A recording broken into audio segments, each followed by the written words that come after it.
Hey guys, welcome back to our channel TechTube. Today in this video, I'm going to show you guys how you can cancel Netflix auto payment. So I'll be teaching you a very easy step regarding this one. And if you have any problem or any queries within the process, just let me know in the comment section right away. Now without any further delay, let's just get started. So first thing first, just log in with your account.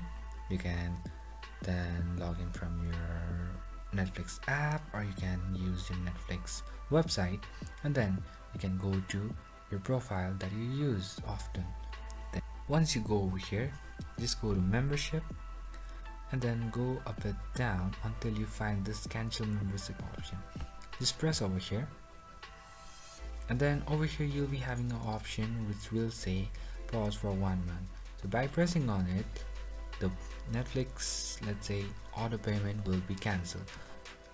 So that's pretty much, guys. That's how you do it. I hope this video is helpful for you guys. So thank you for watching our video, guys. If you like our video, please leave a like and do not forget to subscribe our channel and also hit the bell icon so you never miss an update from us. If you have any queries, just let me know in the comment section right away, and I'll see you guys again in our next video. Till then, stay safe, guys. Thank you for watching.